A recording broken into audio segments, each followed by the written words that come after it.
নমস্কাৰ সকলোকে আমাৰ ইউটিউব চেনেললৈ পুনৰবাৰ স্বাগতম জনাইছোঁ। আজি আৰম্ভ কৰিবলৈ ওলাইছোঁ নৱম শ্ৰেণীৰ গণিত পাঠ্যপুথিৰ 1.3 অনুশীলনীটো। সো 1.3 অনুশীলনীত কি আছে? বাস্তৱ সংখ্যা আৰু সেইবিলাকৰ দশমিক বিস্তৃতি।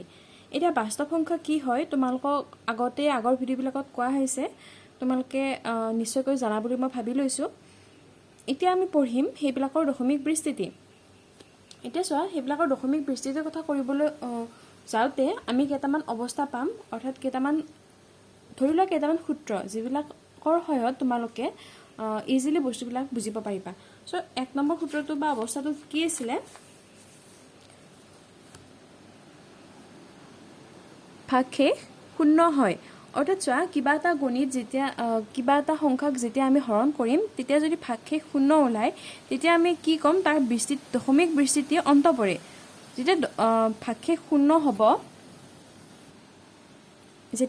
শূন্য হ'ব তেতিয়া আমাৰ দশমিক বিস্তৃতি অন্ত পৰে। আৰু এই ধৰণৰ সংখ্যাবিলাকৰ দশমিক বিস্তৃতিক পৰিসমাপ্ত বুলি কোৱা হয়।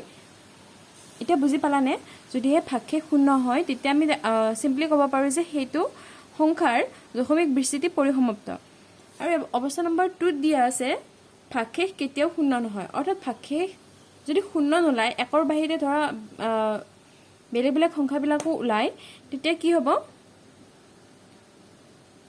সেই ধৰণৰ বিস্তৃতিক অবিৰত পৌনঃপুনিক বা নিৰৱধি পুনৰাবৃত্ত বুলি কোৱা হয়। বুজি পাইছানে?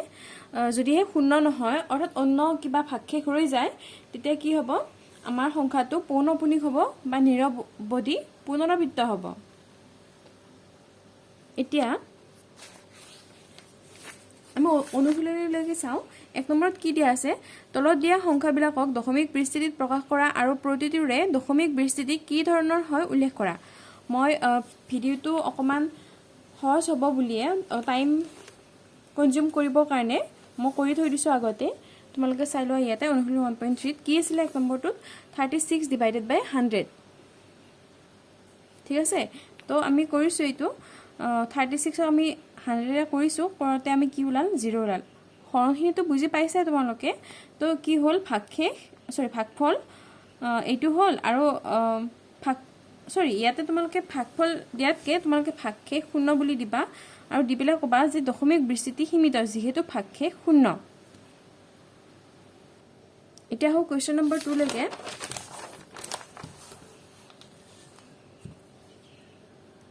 দিয়া আছে 1/11। এইখিনি হৰণ কৰোঁতে কিমান পালোঁ আমি? 1, অৰ্থাৎ ভাগশেষ 1 পাইছোঁ।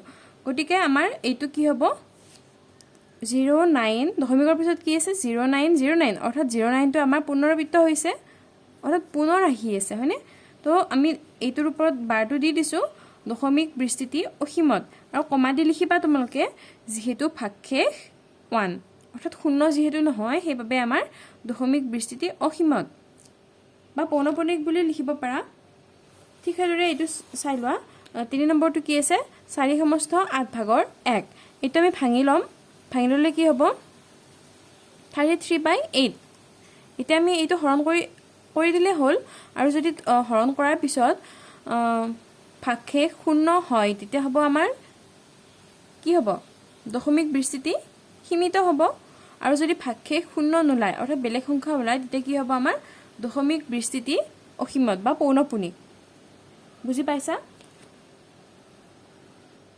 এতিয়া আহোঁ কুৱেশ্যন নম্বৰ 2লৈকে। কুৱেশ্যন নম্বৰ 2ত কি দিয়া আছে চোৱা, মই পঢ়ি দিছোঁ। তোমালোকে জানা যে 1/7 = 0.142857, আৰু দশমিকৰ পিছৰ সংখ্যাকেইটাৰ ওপৰত কি দিয়া আছে? বাৰ দিয়া আছে। এতিয়া কি কৈছে? দীঘলীয়া হৰণ নকৰাকৈ 2/7, 3/7, 4/7, 5/7, 6/7ৰ দশমিক বিস্তৃতি কি হ'ব ধাৰণা কৰিব পাৰিবানে?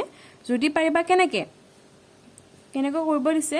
এতিয়া চোৱা, চিম্পলি আমি কি কৰিছোঁ, যিহেতু 1/7ৰ মানটো আমাৰ দিয়াই আছে, চ' আমি 2/7ক কি বুলি লিখিব পাৰোঁ? ঠিক আছে, মই ভালকৈ বুজাই দিছোঁ। চোৱা, কুৱেশ্যন নম্বৰ 2ৰ 1ত কি আছে? 2/7। চ' আমি লিখিম, দিয়া আছে 1/7 = 0.14, আমাৰ যিটো দিয়া আছিল সেইটো পাতিলোঁ। তো 1 নম্বৰত আমাক কি ওলাব দিছে? 2/7 ইজ ইকুৱেল টু হোৱাট তো আমি চিম্পলি লিখিম এতেকে 2/7 ইজ ইকুৱেল টু 2 ইনটু 1/7 কৰিব পাৰোঁ 2 ইনটু 1/7 মানে কি আমাৰ 2/7 এতিয়া চোৱা 2 পাতিলোঁ ইনটু 1/7 মানটো আমাৰ দিয়া আছে এইটো এটা চিম্পলি পূৰণ কৰি দিলে হৈ গ'ল তো এনচাৰ এইটো ঠিক সেইদৰে বাকীকেইটাও এনেকৈ কৰিবা মই আৰু এটা কৰি দিছোঁ বাৰু এইটো কৰিছোঁ 2 নম্বৰটো 3/7 ইজ ইকুৱেল টু হোৱাট দিছোঁ দি পেলাই এতেকে 3/7 ইজ ইকুৱেল টু 3 ইনটু 1/7 অৰ্থাৎ 3টো আমি পাতিলোঁ এনেকৈ আগত পাতি দিলোঁ তাৰপিছত 1/7টো আমাৰ মানটো কিমান দি আছিলে 0.142857 গতিকে এইখিনি পূৰণ কৰি দিলে ইমান হৈ গ'ল তো মই বুজি পালা বুলি ভাবিলোঁ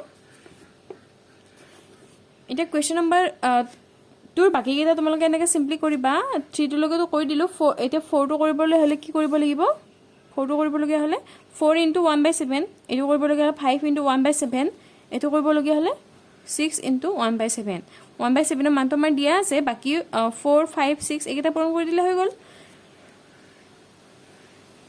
তোমালোকক ইংগিতত দিয়া আছে 1/7 মান উলিয়াওঁতে পোৱা ভাগশেষবোৰ লক্ষ্য কৰা ভাগশেষবোৰ লক্ষ্য কৰিব দিছে চোৱাচোন ভাগশেষবোৰ কিমান ওলাইছে ভাগশেষবোৰ চাবা কিমান ওলায় মইতো বাৰু ইয়াতে ডাইৰেক্ট কৰি দিলোঁ এনেকৈ তোমালোকে হৰণ কৰি চাবা বাৰু এইটো নিজৰে লাভ হ'ব এতিয়া কুৱেশ্যন নম্বৰ 3টো চোৱা দিয়া আছে তলত দিয়াবিলাক p/q আৰ্হিত প্ৰকাশ কৰা য'ত p আৰু q অখণ্ড সংখ্যা আৰু q not is equal to 0 এক নম্বৰ কুৱেশ্যনটোত কি দিয়া আছে 0.6 বাৰ দিয়া আছে ঠিক আছে মই কুৱেশ্যন নম্বৰ 3টোৰ বাবে অন্য এটা ভিডিঅ' লৈ আহিম কুৱেশ্যন নম্বৰ 2লৈকে হ'ল বাৰু আজি এইখিনি ভালকৈ কৰিবা তোমালোকে